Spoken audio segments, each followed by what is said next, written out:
इस पत्थर में जो आकृतियाँ है, जो आँख, नाक, कान, वो आर्टिफिशियल नहीं है, नेचुरल है। नेचुरल है। पत्थर पर इस तरह की आकृति बहुत ही दुर्लभ है। नीचे में जो है सो कि गौर किया जाएगा तो भोग का भी स्थान है। तो ये लगता है कि ये ईश्वर की ही कृपा है, ईश्वर की महिमा है। और ऐसा मैंने सुनने में आता है कि पूरे भारत में एकमात्र यहीं पर ये जीवित शालिग्राम भगवान का मतलब शिलालेख है, शिला है, और पूरे इंडिया में कहीं नहीं मिलेगा।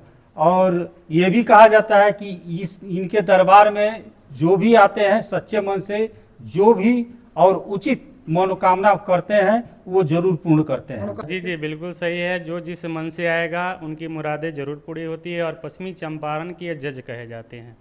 इनके दरबार में फैसला होकर ही रहता है। कोई इनके दरबार में झूठ नहीं बोल सकता है, और जो झूठ बोलेगा 24 घंटे के अंदर उन्हें फैसला भी मिलती है। यानी कि यहाँ कोई तारीख भी नहीं मिलती है? नहीं, इनके पास वैसे डायरेक्ट फैसला। आप गलती किए हैं आकर इनसे बोल दीजिए। कोई माई का लाल नहीं पैदा है कि आपको कुछ कर सके। अगर आप गलती किए हैं और आकर यहाँ अगर झूठ बोल दीजिएगा तो ये स्वयं छोड़ने वाले नहीं है। कहानी एक ऐसे शालिग्राम पत्थर की है। हालांकि सनातन धर्म में पत्थर को भी भगवान के रूप में पूजा जाता है। पत्थर में भी माना जाता है कि भगवान का वास होता है। हम ऐसे एक शालिग्राम पत्थर की कहानी आप दर्शकों तक पहुंचाने का प्रयास करेंगे।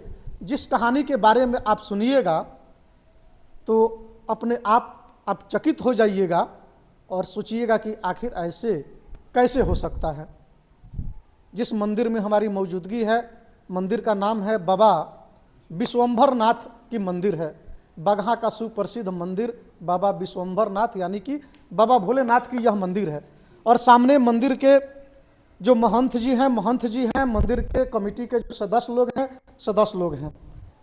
बहुत ही सुंदर अद्भुत नज़ारा इस मंदिर का है। और उस शालिग्राम पत्थर की कहानी भी अद्भुत है। शालिग्राम के बारे में बता दें, जिस समय इस मंदिर में उस शालिग्राम पत्थर को स्थापित किया गया था, विराजमान इस मंदिर में किया गया था, उस समय शालिग्राम पत्थर सरसों के दाना के बराबर था। यानी कि इतना छोटा सा था, तिल के बराबर था। और तिल के बराबर होने के कारण तिल तिल वो शालिग्राम पत्थर बढ़ते रहता है। और तिल तिल बढ़ करके आज ऐसे आकार में हो गया है कि उस पत्थर को देखिएगा तो आप लोग चकित हो जाइएगा। सोच सकते हैं जिस समय पत्थर को इस मंदिर में लाया गया था, चुनौती में बंद करके लाया गया था, और अभी उस पत्थर को देखिएगा तो पत्थर इतना बड़ा हो गया है, उसका आकार बढ़ करके कि कुछ कहा नहीं जा सकता है। और सामने आप देख सकते हैं मंदिर है, शालिग्राम जो पत्थर है, शालिग्राम पत्थर को भी स्थापित किया गया है। आइए हम एक बार उस पत्थर को दिखाने का प्रयास करेंगे। कहा जाता है कि तिल तिल बढ़ने के कारण शालिग्राम पत्थर को तिलेश्वर महाराज के नाम से भी जाना जा रहा है। और आप देख सकते हैं सामने पत्थर आपको दिखाई दे रहा होगा, शालिग्राम पत्थर। जिस समय इस मंदिर में शालिग्राम पत्थर को स्थापित किया गया था, तिल के बराबर था, यानी कि सरसों के दाना के बराबर था। और बढ़ करके इसका आकार, रंग रूप आप देख सकते हैं कितना बड़ा हो चुका है। और दिन भर में इस मठ के जो महंत हैं उनका कहना है कि दिन भर में 3 बार रंग रूप बदलता है। और यहाँ तक कि शालिग्राम पत्थर, कई सारे शालिग्राम पत्थरों का भी उससे निर्माण हुआ है। महाराज जी, क्या कहानी है ये शालिग्राम पत्थर जो सरसों के दाना के बराबर लाया गया था आज से 300-400 साल पहले, इसकी क्या कहानी है? थोड़ा हमारे दर्शकों को बताइए आप। जी, आप जो अभी बाबा विश्वंभर नाथ की मूर्त जो देख रहे हैं, जी। साक्षात नारायण हैं। और बगहावासी साक्षात भगवान के परम भक्त हैं। और नारायणी के तट पे स्वयं नारायण विराजमान हैं। इतनी सौभाग्यशाली यहाँ की बगहा के धरती के निवासी लोग हैं। और स्वयं भगवान जो है यहाँ पर विराजमान है। और जो आप बाबा विश्वंभर नाथ की मूर्त देख रहे हैं, ये कश्यप अवतार में, और पहले छोटे से आए हुए थे। और ये जो है तिल तिल बढ़ते रहते हैं। और साल में अपनी आसन से एक बार ये उतरते हैं जन्माष्टमी के दिन। और सुबह शाम दोपहर 3 टाइम में जो इनका रंग भी चेंज होता रहता है। और स्नान कराने के बाद इन्हें पसीना भी निकलता है। जब तक घी की मालिश नहीं किया जाए तब तक पसीना बंद भी नहीं होता है। और साल में जन्माष्टमी के दिन एक नए शालिग्राम की उत्पत्ति भी होती है, जो आपके सामने जो है दिखाई पड़ रहे हैं। शालिग्राम का दर्शन भी आप लोग कर सकते हैं। जी महाराज जी, ये कहानी ये भी हम लोग सुने हैं कि जिस वक्त जिस समय में शालिग्राम पत्थर को लाया गया था, चुनौती में बंद करके लाया गया था, या और तिल के बराबर यानी कि सरसों के दाना के बराबर शालिग्राम पत्थर था। जी जी, चुनौती में करके लाया गया था, एकदम छोटे से थे। जी जी उस समय नेपाल के जो नरेश राजा जो थे, जी जी। उनके द्वारा जो यहाँ रामजान भगत जी को भेंट किया गया था। अच्छा, यहाँ बहुत सारे भक्त श्रद्धालुगण आते हैं, तो वे लोग जिस महत्वाकांक्षा को लेकर के आते हैं, जिस मनोकामना को लेकर के आते हैं, तो सुनने में आता है कि उनकी जो महत्वाकांक्षा होती है, उनकी जो मनोकामनाएं होती है, श्रद्धा से आते हैं वो पूर्ण होती है। क्या ऐसा भी होता है? जी जी, बिल्कुल सही है। जो जिस मन से आएगा उनकी मुरादें जरूर पूरी होती है। और पश्चिमी चंपारण के जज कहे जाते हैं। इनके दरबार में फैसला होकर ही रहता है। कोई इनके दरबार में झूठ नहीं बोल सकता है, और जो झूठ बोलेगा 24 घंटे के अंदर उन्हें फैसला भी मिलती है। यानी कि यहाँ कोई तारीख भी नहीं मिलती है? नहीं नहीं, इनके पास डायरेक्ट वैसे डायरेक्ट फैसला। आप गलती किए हैं आकर इनसे बोल दीजिए। कोई माई का लाल नहीं पैदा है कि आपको कुछ कर सके। अगर आप गलती किए हैं और आकर यहाँ अगर झूठ बोल दीजिएगा तो ये स्वयं छोड़ने वाले नहीं है। 24 घंटा के अंदर 24 घंटे के अंदर फैसला मिलती है यहाँ। तो ये सनातन की शक्ति है। सनातन धर्म अक्सर सनातन को लेकर के लोग सवाल खड़े करते हैं, और हमेशा भारत में जब भी अगर पॉलिटिक्स की बात कर ली जाए तो मौजूदा समय में ऐसे ऐसे पॉलिटिशियन लोग हैं जो सनातन को डेंगू मलेरिया के समान मानते हैं। तो अगर कभी सनातन से शायद हो सकता है कि वे लोग अच्छे तरीके से वाकिफ़ नहीं होंगे, लेकिन जो सनातन को मानते हैं और जो सनातनी हैं, उनका साक्षात वे शालिग्राम यहाँ जो बाबा विश्वम्भर नाथ है साक्षात दर्शन भी करते हैं, और उनकी मनोकामना भी पूर्ण होती है। कमेटी के सदस्य हैं, इनसे भी हम चर्चा करेंगे। सर, क्या कहानी है जो बाबा विश्वम्भर नाथ हैं, जो तिलेश्वर जी महाराज हैं, इनकी क्या कहानी है? वो क्या वाकई में जो कहानी है कि ये तिल के समान थे, जिस वक्त यहाँ विराजमान इनको किया गया था, चुनौती में बंद करके लाया गया था, और सरसों के दाना के बराबर थे? जी, यहाँ मैं ये कहना चाहूँगा कि तिल नहीं, मटर के दाने के बराबर। अच्छा, मटर के हाँ, दाने। मटर के दाने के बराबर थे। जी। और ये सत्य बात है कि उस समय चुनौती में करके लाए थे।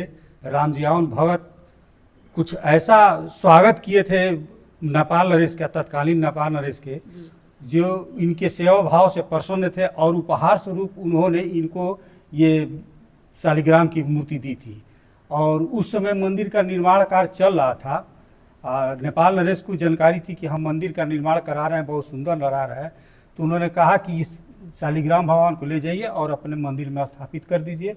और उस समय से आज तक ये हमेशा बढ़ते ही रहते हैं।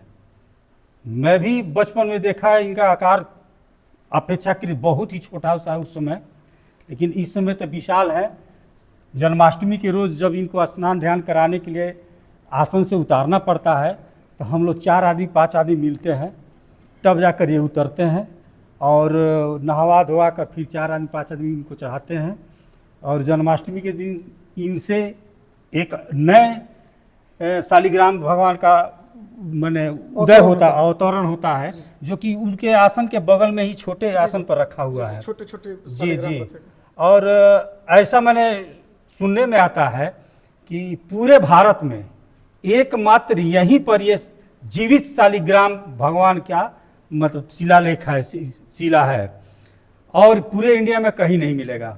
और ये भी कहा जाता है कि इनके दरबार में जो भी आते हैं सच्चे मन से, जो भी और उचित मनोकामना करते हैं, वो जरूर पूर्ण करते हैं। मनोकामना पूर्ण होती है। हाँ, जरूर मनोकामना पूर्ण होती है। तो एक बार फिर हम दिखाने का प्रयास करेंगे। आप देख सकते हैं तिलेश्वर जी महाराज बाबा विश्वम्भर नाथ, आप देख सकते हैं शालिग्राम के रूप में विराजमान हैं। और सबसे बड़ी दिलचस्प बातें बता दें, सबसे बड़ी वाकया, जिस वक्त इनको यहाँ विराजमान किया गया था, मटर के दाने के बराबर इनका आकार था, और अभी आप देख सकते हैं कि इनका आकार कितना बड़ा हो चुका है।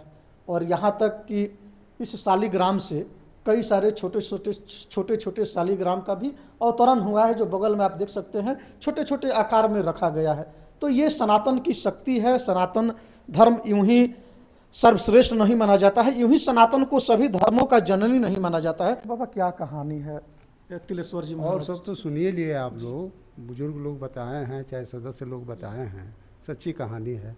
बाबा का आकार बढ़ता जा रहा है। अच्छा बाबा जी, आप भी प्रॉपर यहीं के? हाँ हाँ हाँ, मेरा भी घर यही है। अभी तो बचपन से देखते हाँ, बचपन से देखता आ रहा हूँ। आकृति इनकी मतलब आप पहली बार जब देखे उस समय आकृति किस प्रकार था? कुछ छोटी थी, कुछ छोटी थी इससे, वजन भी कुछ कम था, लेकिन अब आकृति बढ़ती जा रही है, ये सत्य है। हाँ, इस पत्थर में जो आकृतियाँ है, जो आँख, नाक, कान, वो आर्टिफिशियल नहीं है, नेचुरल है। नेचुरल है। पत्थर पर इस तरह की आकृति बहुत ही दुर्लभ है। नीचे में जो है सो कि गौर किया जाएगा तो भोग का भी स्थान है। तो ये लगता है कि ये ईश्वर की ही कृपा है, ईश्वर की महिमा है कि उनके द्वारा निर्माण, उनके द्वारा ये जो है सो, यानी कि कहीं ना कहीं ये सनातन की शक्ति है। सनातन की शक्ति। तो क्या है, क्या कहानी है? आप लोग बचपन में जिस आकार में देखे थे उस समय आकार कैसा था तिलेश्वर जी महाराज का? जिस आकार में हम लोग बचपन में देखे थे उस आकार में बहुत छोटे थे। जी। और इस समय उनका आकार बहुत बड़ा है, बहुत बड़ा हो गया जी। बगहा ही नहीं, चंपारण में विख्यात है। ऐसा कहा जाता है कि चंपारण के जज माने जाते हैं। कोई भी फैसला इनके दरबार में जो ऑन द स्पॉट फैसला होता है, कोई तारीख नहीं, फैसला साक्षात फैसला होता है। और इसीलिए यहाँ विख्यात है बाबा विश्वंभरनाथ तिलेश्वर जी महाराज। इसी मंदिर से एक और हम दिलचस्प कहानी आप दर्शकों तक पहुँचाने का प्रयास करेंगे। आज से 300 वर्ष पहले की एक पीपल का एक वृक्ष है। 300 साल पहले जिस आकार में था उसी आकार में अभी भी है, न बढ़ा है न घटा है। सेम जैसा 300 साल पहले था वैसा ही है। उस दृश्य को भी हम दिखाने का प्रयास करेंगे। उस पीपल का जो वृक्ष है, हालांकि देखने में तो पौधा जैसा है, लेकिन वृक्ष पीपल का वृक्ष ही कहा जाएगा, 300 साल पुराना है। तो उसको भी हम दिखाने का प्रयत्न करेंगे और उसकी भी कहानी आप दर्शकों तक हम पहुंचाने का प्रयास करेंगे।